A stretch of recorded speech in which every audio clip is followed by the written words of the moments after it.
So we're going to talk about humility. When we say humble, we are not talking about an ideological requirement to see yourself as lowly. We are talking about the recognition that your current perspective is wholly inadequate to comprehend, grasp, or explain that which is most real. People, especially Christians, Western Christians, they think they're being humble when they take Paul's line for themselves and they say that they are chiefest of sinners and that they are nothing without the grace of God. And they think, oh, that I'm humble if I say that. Yet, by making such statements, they are also pridefully presuming that they have enough of a grasp of all these concepts in order to make such definitive declarations about them. They're making ideological statements. To think that any particular ideology is definitively correct is arrogance.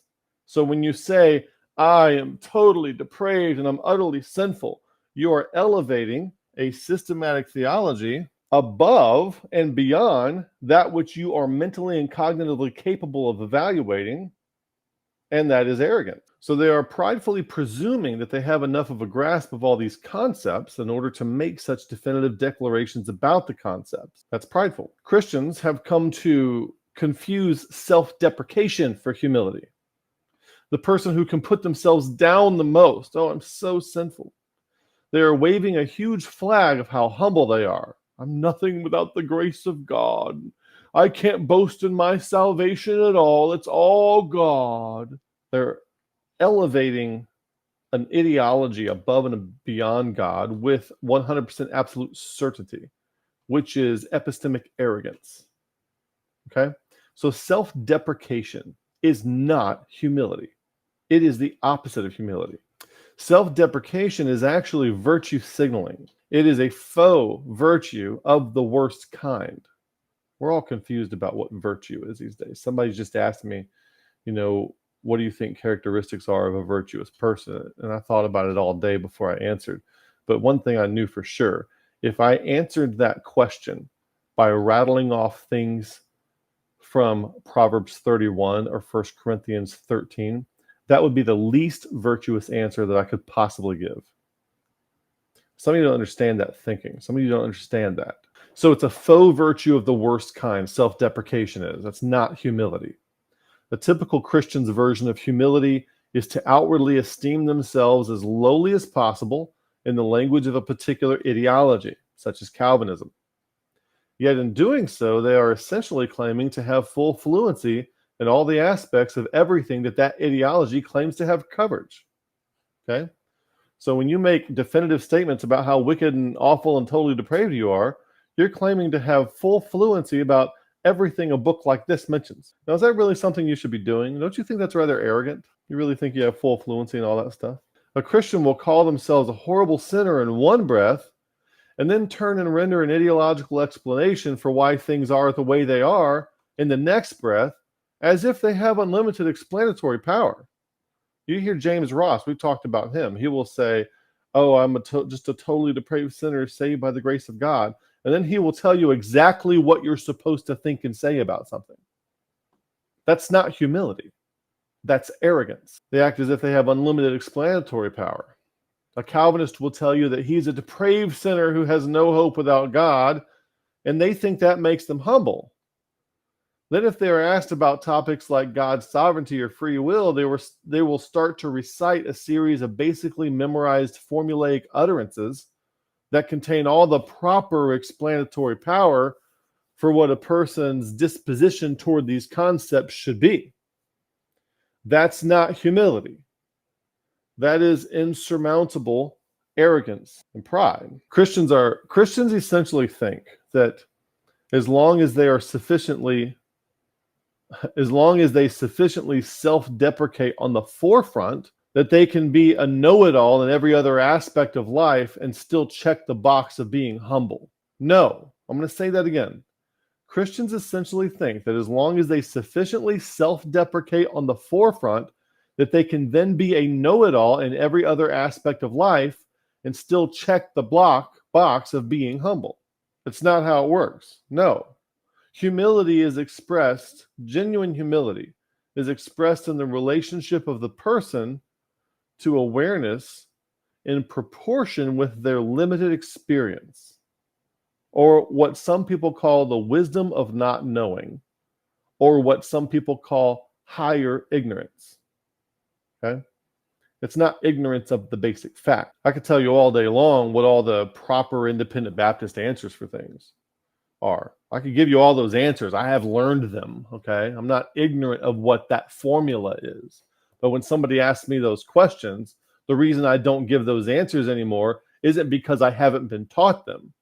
It's because I realize how narrow and myopic they are and how arrogant it is to presume that they're adequate for anything. And that goes for Provisianism, and that goes for Calvinism, that goes for all the things. A humble person has a looming sense of their known unknowns and their unknown unknown. And they know not to presume fluency outside their limited bounds of knowing. In the military, we're constantly having to talk about what are our known unknowns and what are our unknown unknowns. Okay, you might say, like, we know the enemy is over there. We don't know how many there are. So that's a known unknown. I know that I don't know that. You see that? I know the enemy is there, but I know I don't know how many enemy there are. Now, what's my unknown unknown?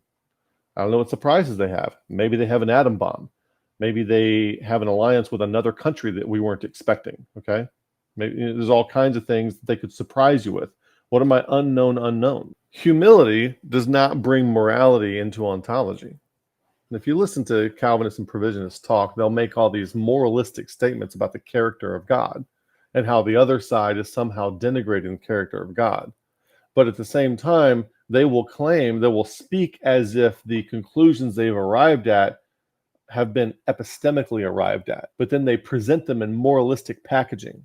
You're making a monster out of God. Well, how about you've misunderstood the evidence? Let's remember not to be moralistic when we're trying to operate in an epistemic domain. Presuming that the Bible exists to convey static ontology is arrogant. You think you know what the Bible is here for? I mean, thinking that we know why the Bible is here in the first place? I don't think we realize how much we presume about that we probably have no business presuming. So this person writes this stuff against Trinitarianism all the time, and I really don't care, but it's interesting, like the people who would argue for Trinitarianism and against Trinitarianism at the stage 3 level are all wrong. They're both wrong. Both sides are wrong. There's no point in taking a side at the stage 3 level because both of them, they're both operating in false models anyway. He'll make all these kinds of statements like, you're a polytheist because you're worshiping 3 gods. Well, that's a moralistic claim because everyone thinks, Christians all think polytheism is bad. So if I call you a polytheist, I'm basically calling you immoral. And no one wants to be a polytheist. So that's thrown out as it's this inflammatory kind of sensationalism type thing. And so this person down here asks them, are you a dichotomist or a trichotomist or a substantial dualist or a hylomorphist? This is the most silly thing ever.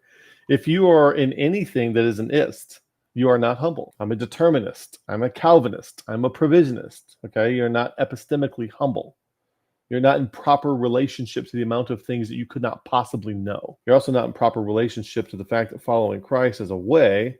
It's not the elevation of a set of, propositional conclusions. There's all kinds of problems there. So there's a mismatch that we have. We have a mismatch. We tend to think things like that because we have an all-encompassing worldview, that we also have all-encompassing answers. I mean, look at the statements of faith that we get from people that are floating around some of the churches and the things that they say. God created and made of nothing the world and all things that are in it. Hold on. Were you there?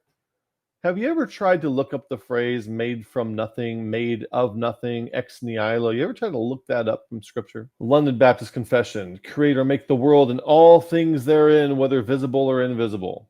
So what I'm trying to show you is that the scope of the worldview is everything. It's all inclusive. The Belgic Confession, the Nicene Creed, the maker of heaven and earth and all things visible and invisible. The Baptist Faith and Message talks about the Bible without any mixture of error. You know how dangerous it is to have a book in having mode with the idea that there's no admixture of error in it? You know how many Christian denominations are out there? There's 45,000 estimated if you Google it right now. 45,000 estimated Christian denominations out there.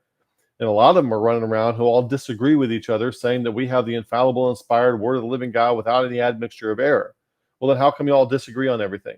So you need to understand, I'm not saying the Bible has error. What I'm saying is that the claim that it doesn't means nothing.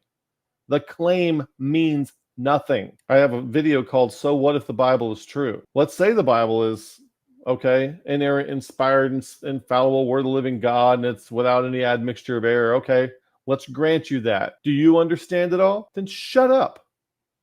Just don't talk this way. And don't sign up with any groups who talk this way. It's dumb. Don't do it.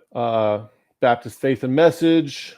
God is an intelligent, spiritual, and personal being.